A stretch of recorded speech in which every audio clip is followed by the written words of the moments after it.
sebagai petunjuk bagi orang-orang yang takut dan taat.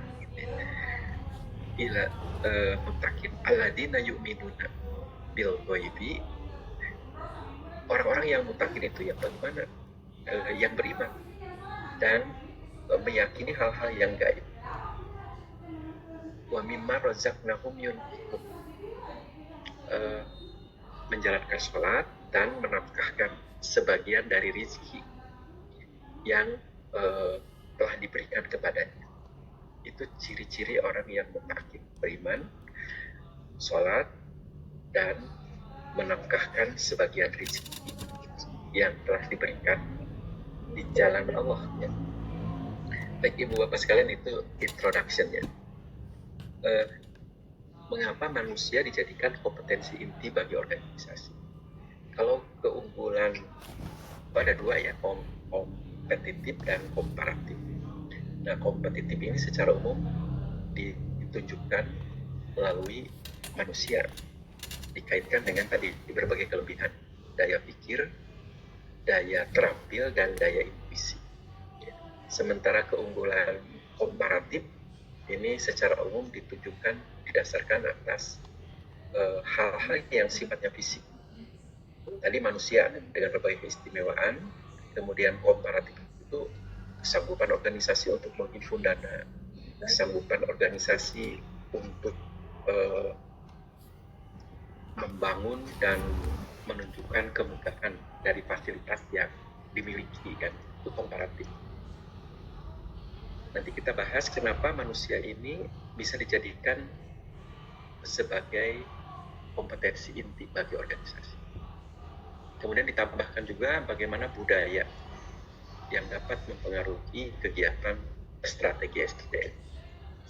Jadi budaya ini arahnya kepada tadi adaptif, kreatif, inisiatif yang memungkinkan organisasi ini bisa eksis dari perubahan yang pasti terjadi. Nanti kita bahas terkait dengan budaya organisasi. Baru kita masuk ke inti persoalannya, apa itu perencanaan. Kita akan buat definisi sederhananya. Mengapa di dalam membuat perencanaan SDM harus bisa scanning atau bisa memotret lingkungan, utamanya lingkungan luar, sebagai perubahan yang harus diadaptasi untuk melakukan langkah perbaikan secara internal. Itu sangat penting bagi perencanaan SDM. Baik, ini ilustrasinya, rencanakan di muka. Pada saat itu hujan belum turun, Nabi Nuh sudah membangun bahtera. Untuk mewujudkan visi utama diperlukan rencana strategi. Cerita Nabi Nuh ini bukan hanya ada dalam Al-Quran, tapi dalam kitab agama Samawi sebelumnya, baik itu Injil, Taurat, dan Zabur. Kita buktikan, lihat aja pasti ada kisah Nabi Nuh. Mungkin versinya, narasinya berbeda, tapi intinya mah ada bahwa Nabi Nuh itu nabi generasi ketiga setelah Adam dan Idris. Ya. Nabi Nuh memang dikenal dengan nabi yang usianya panjang ya, sampai 1000 tahun. Dia termasuk golongan nabi penerima gelar ulul azmi. Kalau dalam dunia perguruan tinggi, ulul azmi itu mahasiswa yang mendapatkan predikat cum laude karena nilainya tertinggi dan istimewa. Nabi-nabi ulul azmi diantaranya selain Nuh, tadi ada Ibrahim, Musa, dan Nabi Isa dan Nabi Muhammad ya. Itu gelar yang diberikan kepada para nabi yang memang ujiannya sangat berat. Kemudian kesabarannya sudah terbukti ya, sehingga Allah menyayangi mereka dan diberikanlah anugerah itu ulul azmi. Nanti ceritanya akan kita lanjutkan. Ini garis bawah, untuk mewujudkan visi utama diperlukan rencana strategis. Firman Allah surat Al-Hasr yang berbunyi, hai orang-orang yang beriman, bertakwalah kepada Allah dan hendaknya setiap diri mereka memperlihatkan apa yang telah diperbuatnya untuk hari esok. Sesungguhnya Allah mengetahui apa yang kamu kerjakan. Jadi segala sesuatunya ada dalam genggamannya. Berbagai hal yang ada pada diri kita, dari mulai siratan berpikir, kemudian bagaimana menjadi ucapan, sampai kepada perbuatan. Apakah ini tergolong kepada amal soleh atau amal salah? Ini akan dijadikan dasar sebagai penentu apakah kita termasuk orang yang dijaga, apakah kita termasuk orang yang ditolong, atau yang dibiarkan, atau justru diuji untuk mengembalikan, agar kita sadar bahwa kewajiban kita itu beribadah begitu. Dan koridor itulah yang memungkinkan kita akan diberikan kebaikan nggak di kehidupan dunia, dan pastinya nanti seperti apa kehidupan akhiratnya. Nah, dalam ayat ini disiratkan, hai orang-orang yang beriman. Iman itu yakin ya, percaya dalam hati, diucapkan dalam lisan, dan dilakukan dalam perbuatan. Bertakwalah kepada Allah, takut dan taat tadi.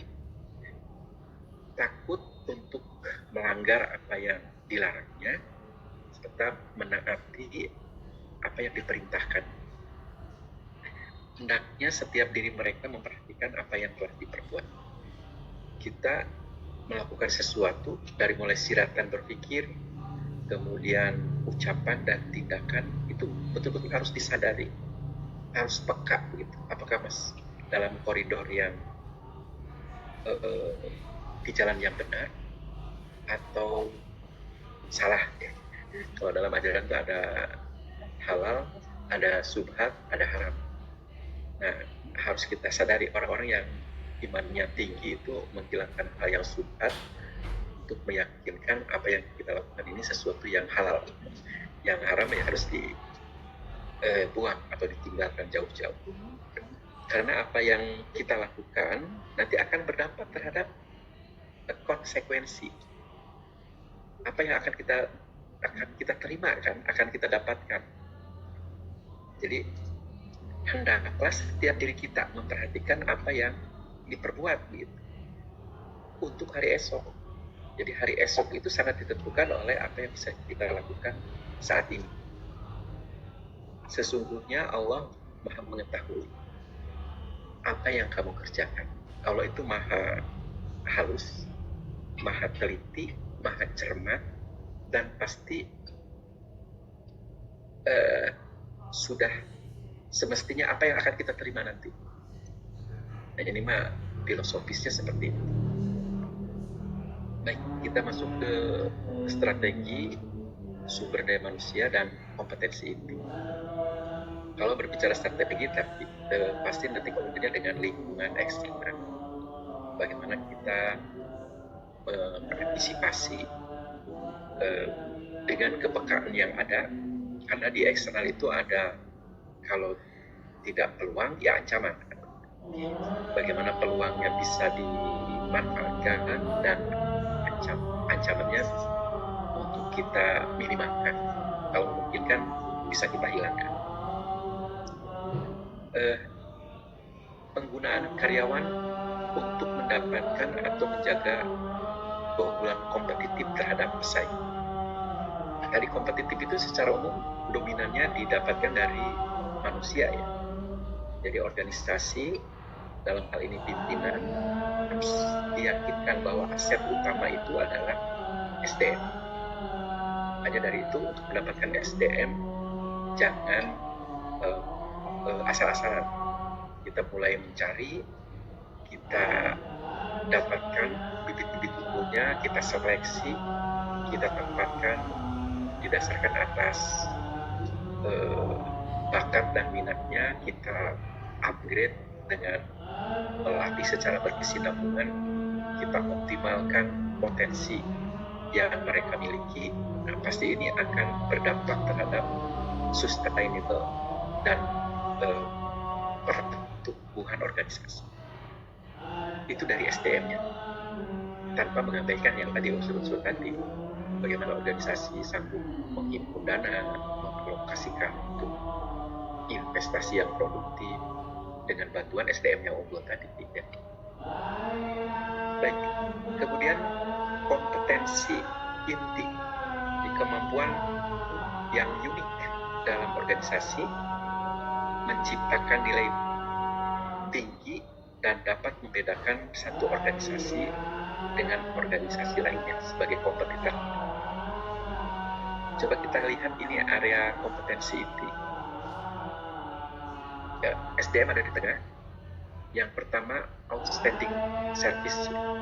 Jadi SDM yang seperti apa yang memiliki kompetensi inti, yaitu mereka yang terbiasa melakukan pelayanan di luar kebiasaan yang lebih bagus.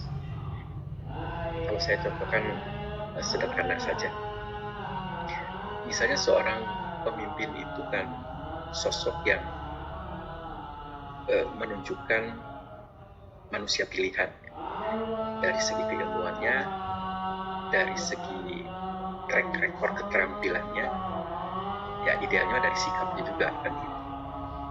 Walaupun tidak ada manusia yang sempurna, tapi seorang pimpinan mencerminkan ada sosok figur teladan yang memiliki kelebihan di atas rata-rata orang pada umumnya. Nah, orang-orang yang punya berbagai kelebihan itu, ya idealnya mah dia bukan ngebos kan, tapi akan memberikan pelayanan apa yang bisa dia persembahkan untuk organisasi di mana dia memimpin. Jadi misalnya kalau saya misalnya mau menabung nih ke bank, kalau dulu manual kan, sekarang mah nyetor uang di ATM. Saya datang ke sana jam 7:30, ternyata digunakan untuk senam pagi. Setelah senam pagi, untuk sehat, mereka dikumpulkan dalam satu ruangan. Nah, pimpinannya langsung memberikan semangat, motivasi, arahan, dan ternyata konsumen sudah ada di depan pintu kaca. Dia menunjuk ke belakang, rekan-rekan para karyawan, lihat ini para konsumen yang akan menjamin kelangsungan organisasi. Untuk itu, dengan sepenuh hati layani mereka, perlakukan mereka yang terbaik. Saya mengira tadi pimpinan kepala cabang itu bukan pimpinan ya, karena memang bajunya sederhana dan tidak menunjukkan perbedaan antara dirinya dengan anggota organisasi lainnya. Pada saat saya lihat dia sedang memberikan inspirasi, arahan kepada para bawahannya, tampak dia sebagai sosok yang bersahaja, memberikan arahan dan meyakinkan bahwa konsumen inilah yang harus mendapatkan perhatian untuk dilayani sebaik mungkin. Sampai saya pernah mendampingi mahasiswa di acara semacam penyegaran pelatihan bagaimana memberikan pelayanan terbaik untuk konsumen.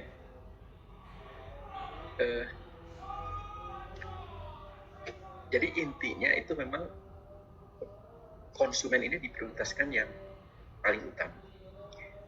Jadi sampai pada memberikan senyuman, bibir kiri kanan harus bergeser 1 senti kan. 7 gigi harus tampak. Kemudian mengucapkan Assalamualaikum, ada yang bisa saya bantu, memberikan arahan dengan dengan hati yang bersih, akan terpancar kepada wajah yang elok, enak untuk dipandang, dan seterusnya. Ini kaitannya dengan outstanding service. Jadi tidak basa-basi ya, tapi betul-betul menunjukkan ingin membantu. Kemudian punctual quality. Jadi bukan hanya gerakan fisik, bukan hanya manis di lisan, tapi yakinkan kualitas. Kalau senyum, kemudian keramahan, itu bisa dirasakan nyaman kalau memang datangnya dari hati yang tulus dan bersih kan. Ini gambarnya seperti itu. Punctual, arti quality yang lebih kan. Tadi pelayanan yang lebih, kemudian masuk kepada kualitas yang lebih, artinya lebih. Kita jangan bangga kalau sudah melakukan sesuatu sesuai dengan standar. Kita usahakan melebihi standar. Kemudian apapun yang kita lakukan, di mana mengedepankan pelayanan dan pelayanannya harus berkualitas, dan tradisi ini akan menjadi sesuatu yang spesial yang bisa kita jalankan. Tersenyum, hati bersih, gerakan tangan yang cepat kan itu, dan nanti akan mengarah kepada special skill. Jadi keterampilan yang sudah terbiasa, cepat, berkualitas. Dan nanti akan masuk ke ranah productivity. Artinya ada nilai tambah dari waktu ke waktu pada saat kita melakukan sesuatu pelayanan yang terbaik, dengan kualitas yang terbaik, keterampilan yang spesial, dan nanti melahirkan produktivitas. Produktivitas itu added value ya, nilai tambah yang bisa dirasakan oleh orang yang dilayani. Kalau ini dilakukan dari waktu ke waktu, nanti pasti akan menjadi sebuah innovation atau sesuatu yang baru yang mengarah kepada kompetensi. Kalau contoh saya agak kurang simpel, mohon maaf ya, tapi nanti bisa dikembangkan dalam forum tanya jawab. Karena saya bantu. Saya ngajar di rumah sakit ini sambil menunggu istri sedang dirawat.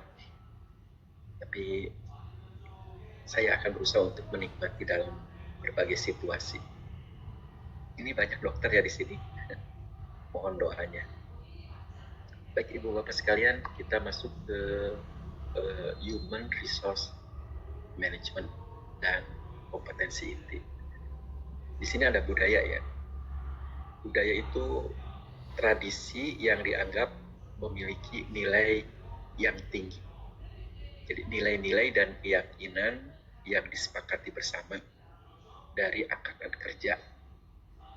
Arahnya martabat dan kemajuan, martabat manusia dan kemajuan. Jadi setiap organisasi bisa jadi pimpinannya ingin mentradisikan tadi budaya, inisiatif, kreativitas untuk mengadaptasi berbagai perubahan, di mana masing-masing individu ya kalau bisa melakukan hal-hal yang seperti tadi pasti akan mengangkat martabat derajat manusia. Sebetulnya derajat manusia sangat ditentukan dari apa yang bisa dia lakukan. Apakah dia seorang yang peka, memiliki inisiatif, dan mampu berkreasi hal-hal yang mengarah kepada berbagai perubahan ke arah yang lebih baik. Sehingga tadi muaranya inovasi. Dan pasti untuk kemajuan individu, kemajuan tim, dan kemajuan organisasi secara keseluruhan. Ini kaitannya dengan budayanya. Kemudian produktivitas. Di sini deskripsikan sebagai ukuran kuantitas dan kualitas pekerjaan. Banyak dan berkualitas, kan? Mempertimbangkan biaya sumber daya yang digunakan. Sebuah rasio input dan output menunjukkan nilai tambah bagi suatu organisasi. Jadi produktivitas biasanya formulanya digambarkan output per input, nanti dibandingkan dari dua waktu yang berbeda, apakah memang ada menunjukkan peningkatan ke arah perubahan yang lebih berkualitas, lebih berkuantitas, atau kalau saya gambarkan seperti ini, dengan input yang sama menghasilkan output yang lebih besar, atau dengan input yang lebih besar, maksudnya dengan input yang sama, output yang sama, tetapi menghasilkan kualitas yang lebih tinggi, itu juga produktivitas. Jadi produktivitas ukurnya bisa kuantitas, bisa kualitas, ya.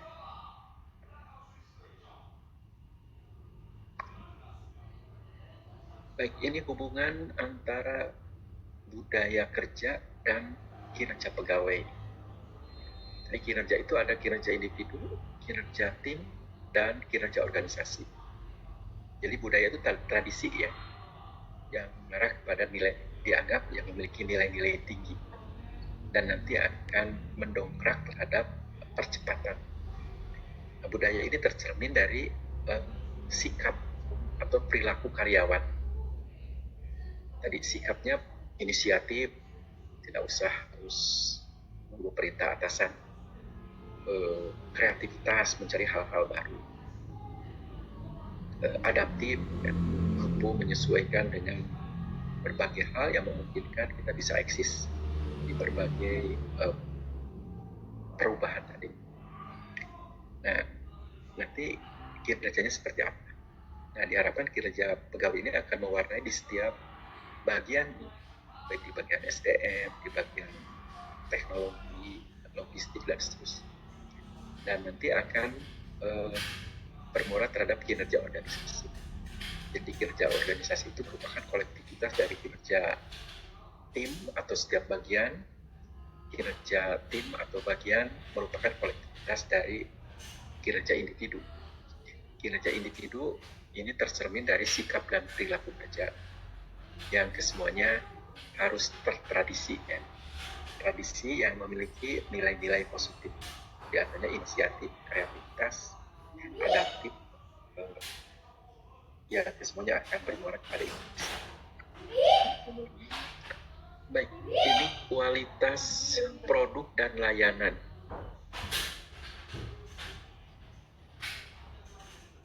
Hasil dari human resource, perangkat tambahan untuk kinerja organisasi. Kualitas produk dan layanan, selain secara fisik, memang produk yang kita tawarkan ini memiliki kelebihan, ya, setelah dibandingkan dengan produk yang ditawarkan oleh kompetitor. Tapi kita juga punya SDM yang tadi, yang punya kompetensi inti, dan ini akan menjadi sebuah keunggulan kompetitif. Masuk kepada perencanaan sumber daya manusia. Perencanaan sumber daya manusia merupakan proses menganalisis dan mengidentifikasi kebutuhan dan ketersediaan sumber daya manusia sehingga organisasi dapat memenuhi tujuannya. Menganalisis, mengidentifikasi antara kebutuhan dan ketersediaan. Jadi intinya SDM yang kita miliki ini harus menjamin bisa menuntaskan, menyelesaikan di dalam penyelenggaraan aktivitas organisasi dan akan menunjang untuk mencapai tujuan. Coba kita lihat, ini SDM memberikan kontribusi berkesinambungan. Jadi tadi selain unsur pertama dan utama, kita harus meyakinkan bahwa SDM yang dimiliki ini dapat memberikan kontribusi sustainable terhadap organisasi. SDM yang seperti apa? Yang pertama, yang memiliki nilai. SDM yang memiliki nilai tidak lain adalah SDM yang punya kepekaan, sensitivitas terhadap ancaman dan kesempatan dari luar. Jadi scanning environment eksternal ya. Artinya secara peka bagaimana bisa meminimalkan ancaman atau bagaimana ancaman ini akan kita rubah menjadi sebuah peluang yang memungkinkan orang lain tidak bisa melihat bahwa ancaman ini adalah peluang. Sebagai sebuah kesempatan, kita akan memenangkan dalam berkompetisi. Nanti kita cari contohnya seperti apa.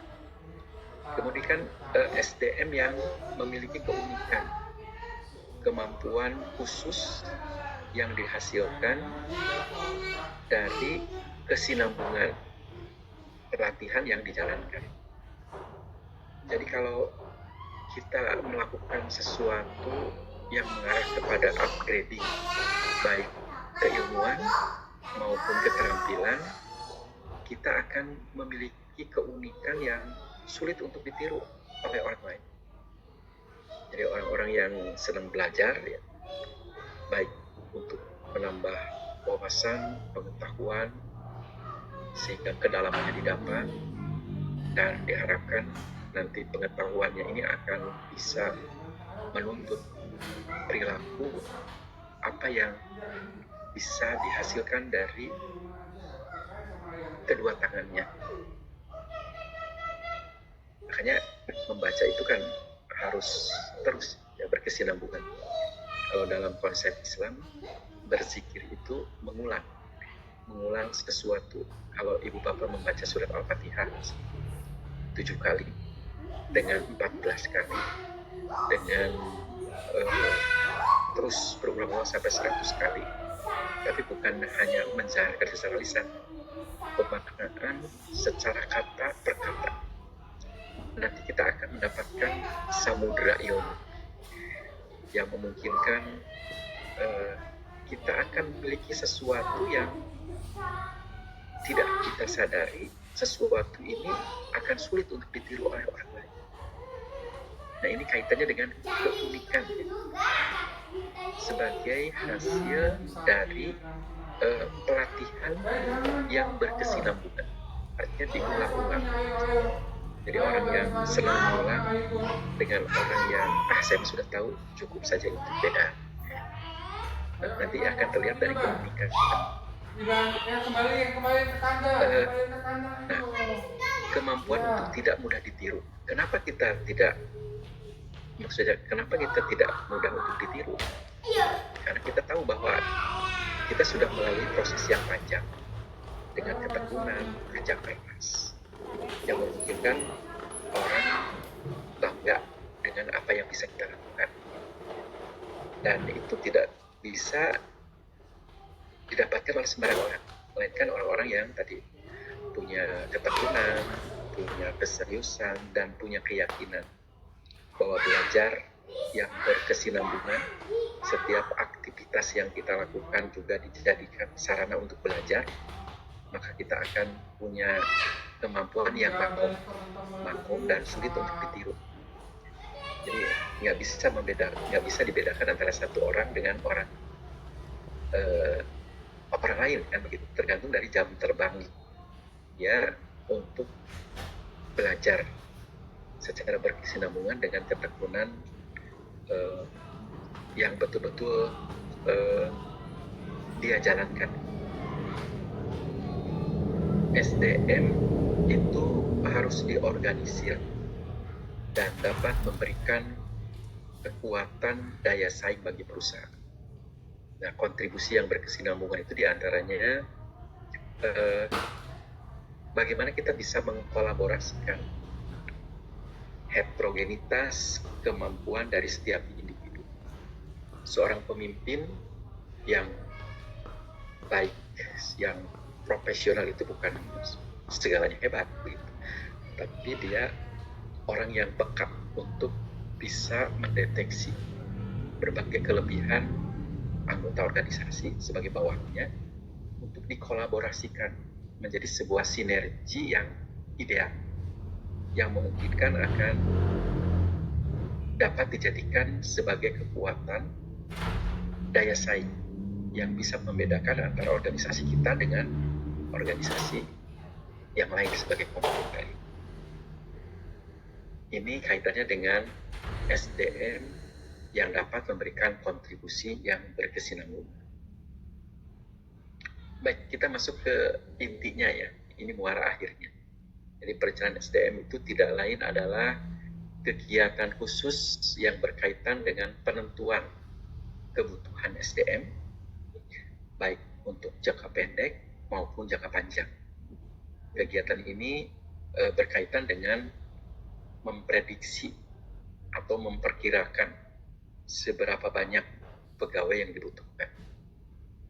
Berapa yang tersedia saat ini untuk memastikan, yang kedua memastikan bahwa penawaran sama dengan permintaan. Kita punya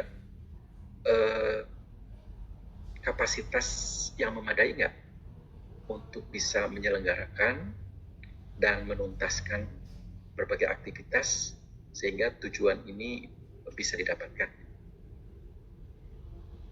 Seimbang nggak antara tuntutan kebutuhan dengan sumber daya yang dimiliki.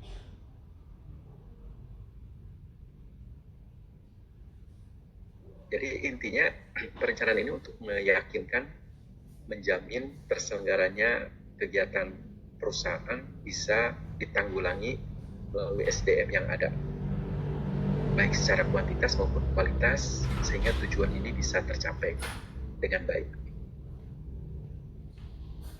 Baik, tujuan membuat perencanaan yang pertama memperbaiki pemanfaatan SDM. Jadi SDM yang ada itu tidak boleh ada yang kualitasnya, kapasitasnya tidak teroptimalkan secara baik. Makanya kalau kita punya database tentang SDM, ini harus diupdate. SDM mana yang sudah mengikuti pelatihan, yang sudah menyelesaikan studi lanjut, itu harus diupdate. Yang kesemuanya nanti kita memiliki inventarisasi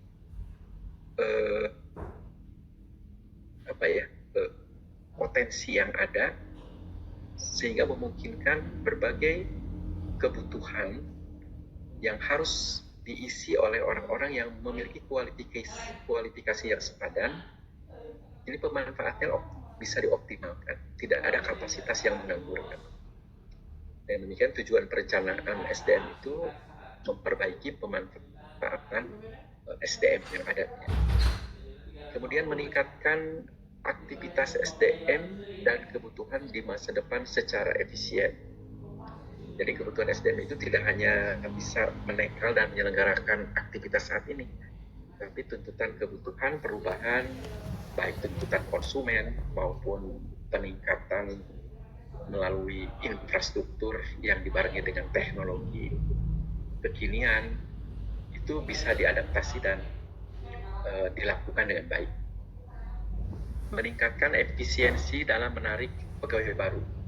Jadi kalau misalnya terindikasi didasarkan hasil audit SDM diputuskan untuk menambah personil, nah dengan kualifikasi yang telah ditentukan memungkinkan ini bisa meningkatkan efisiensi dalam menarik pegawai baru. Jadi selain kuantitasnya, kualifikasinya juga harus memadai, dan bagaimana cara mencari untuk mendapatkannya, sehingga kesemuanya itu tidak akan memakan biaya dan waktu yang berlebihan. Melengkapi informasi SDM yang dapat membantu kegiatan unit organisasi. Tujuan perencanaan SDM tadi updating informasi ya, selalu diupdate dengan kondisi-kondisi terkini yang memungkinkan informasi yang ada ini bisa lebih lengkap dan lebih update dan lebih informatif. Nah, 4 tujuan perencanaan SDM ini bisa mewakili kenapa perencanaan itu diperlukan. Baik Ibu Bapak sekalian, biar tidak jenuh, mungkin saja apa yang saya sampaikan tadi ada yang kurang bisa ditangkap ya. Saya akan stop dulu.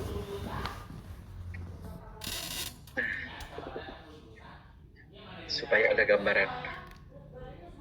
Sebentar, ini absennya bisa di ini ya. Saya barusan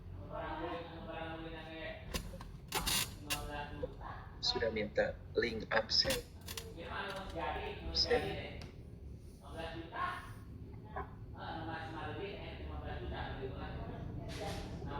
Berikutnya.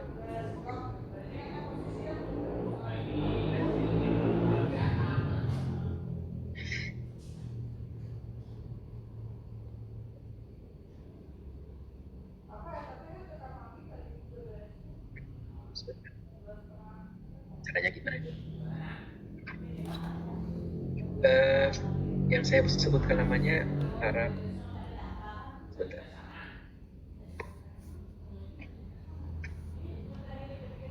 Arab penyaut. Ibu Salsabila ada? Ada, Prof. Ya.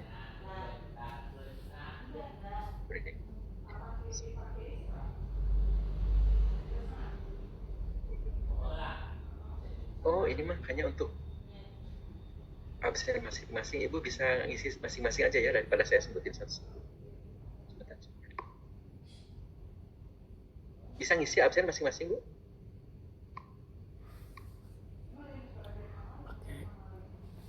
Barusan Ibu Salsabila yang mana? Saya, Prof, bisa lewat link ya, Prof? Oh iya. Ya, nggak usah capek-capek ya. Baik, sekarang saya akan buka forum umpan balik. Bisa menambahkan, bisa menceritakan pengalaman Ibu Bapak yang saat ini sedang dianugerahi kepercayaan oleh lembaga, atau bisa bertanya untuk didiskusikan ya. Tampaknya ini masih ada yang di kantor. Maka Pak, siapa yang mau memulai terkait dengan perencanaan SDM? Saya sengaja kaitkan karena ini ranahnya sudah ada yang masuk ke usia di atas 40 ya. Jadi kalau saya kaitkan dengan hal-hal yang sifatnya religi, tadi kalau kita menentukan rencana, yakinkan bahwa manusia ini merupakan makhluk yang diistimewakan oleh Tuhan ya. Artinya wa ma khalaqtul jinna wal insa illa liya'budun. Tidak semata-mata aku ciptakan jin dan manusia melainkan hanya untuk beribadah kepadaku. Jadi apapun yang kita jalankan, baik siratan berpikir, apalagi kalau sudah berucap, lebih-lebih dari sudah action dalam tindakan, itu ada konsekuensinya semua. Baik konsekuensi yang dirasakan oleh orang-orang di sekitar. Kalau orang-orang di sekitar kan tadi logika punya, perasaan punya, tapi Allah lebih teliti. Siratan pikiran kita, ucapan kita, tindakan kita, arahnya kemana? Apakah masuk ke level yang tertinggi? Level tertinggi itu lillah ya. Saya mah tidak pamrih. Yang penting Allah ridho, dan nanti saya akan diberikan ganjaran berupa kebaikan di kehidupan dunia, dan nanti kelak menjadi jaminan kita untuk terbebas dari panasnya api neraka. Nah, jauhnya ke sana. Jadi perencanaan ini pasti kaitannya dengan inamal amalu biniyat. Apa yang kita pikirkan, apa yang kita akan jalankan, ini sangat berdampak terhadap kualitas dari apa yang nanti bisa kita persembahkan untuk orang-orang di sekitar. Maka dari Ibu dulu boleh. Ibu Peti, nanti bapak-bapaknya ini mengikuti.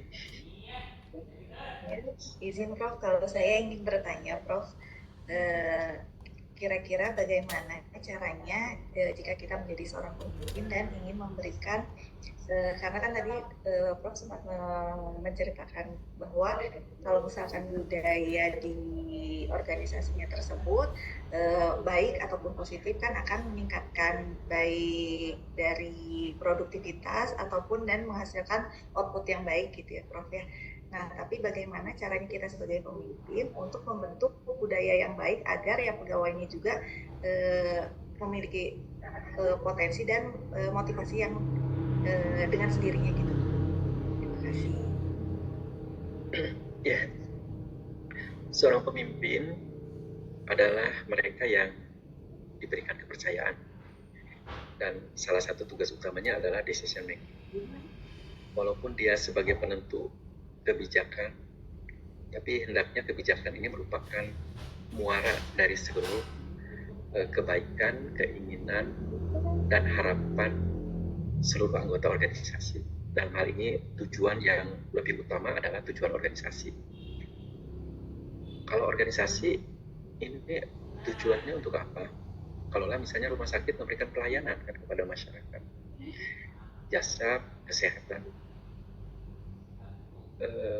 dominasinya jangan terlalu mengarah kepada keuntungan. Jadi kesinambungan itu tidak lain adalah kepuasan. Kepuasan ini akan tercermin dari ketulusan, ujung-ujungnya lillahi ta'ala. Ya.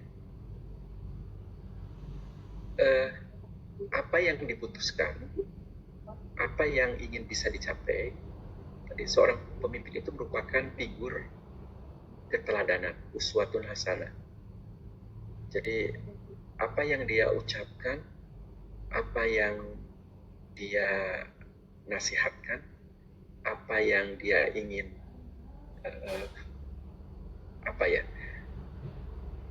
yang ingin bisa diterapkan kepada seluruh anggota organisasi, hendaknya ini merefleksikan dari kepribadian yang unggul pada dirinya.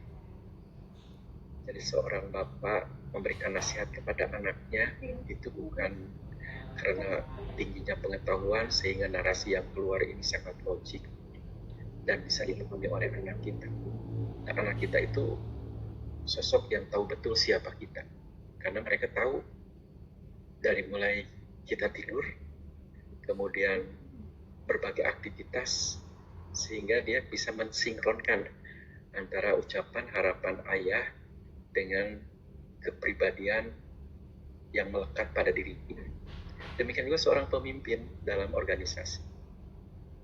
Kalau menilai itu kan gampang ya. Pimpinan kita itu pintar.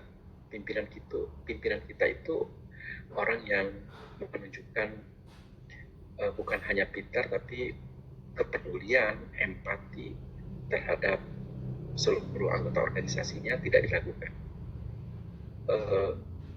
Nah, kurang lebih seperti itu, Bu. Jadi budaya memang harus diciptakan. Jadi budaya itu tadi bagaimana pimpinan mengharapkan para bawahannya itu punya inisiatif gitu. Gak usah harus disuruh-suruh kalau untuk kebaikan dirinya dan pekerjaannya, dan juga nanti dampaknya terhadap kemanfaatan organisasi, ya inginnya tercermin. Kalau harapan itu ya memang harus tercermin pada sosok pimpinannya itu sendiri. Dia punya inisiatif nggak? Kreativitas, kemudian adaptasi terhadap lingkungan, bagaimana menjadi sosok yang betul-betul menjadi favorit dambaan dari lingkungannya. Walaupun tadi saya katakan manusia itu tidak ada yang sempurna ya. Menjadi sosok pribadi yang unggul, menjadi sosok pribadi yang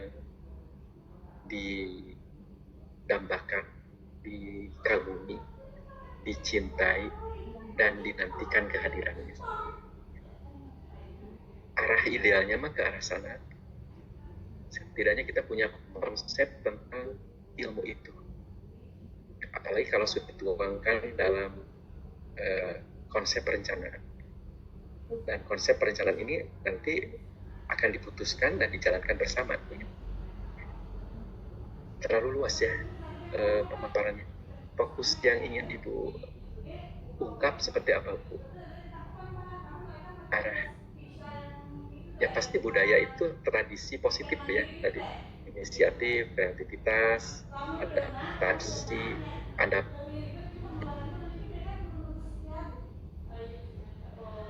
gimana, Bu? Yang udah ditaruh terus akhir ya. Terus Di ruangan Ibu masih hangat ya? Enggak, Pak Alfi Pratama yang Terima standby kasih Prof. Mohon izin bertanya Prof, apakah MSDM ini juga membahas tentang pengelolaan gaji pegawai? Kemudian apabila iya, bagaimana cara mengelola gajinya tersebut? Apakah ada metode ideal untuk menetapkannya, misalkan dengan proyeksi pendapatan atau dengan kualifikasi dari keterampilan staf kita gitu? Karena biasanya kan menggaji pegawai khususnya di daerah itu dengan standar-standar yang ada, dengan standar-standar gaji yang ada di daerah tersebut gitu. Mungkin itu pertanyaannya Prof. Terima kasih. Baik, asas yang pertama adil ya, yang kedua layak. Adil ini proporsional didasarkan atas kesanggupan organisasi dari berbagai ukuran-ukuran yang dikembangkan dari setiap item pekerjaan. Item pekerjaan itu ada yang sifatnya fisik, ada yang sifatnya mengarahnya kepada manajerial dan tanggung jawab. Dan itu memang kalau dibahas secara detail, nanti kalau kita searching ada kursusnya itu, sehingga memungkinkan nanti akan menjadi sebuah nilai pekerjaan atau nilai suatu jabatan. Dan nanti diharapkan kita bukan hanya akan memberikan gaji secara proporsional didasarkan keadilan, tapi juga nanti bisa dikaitkan juga dengan kelayakan.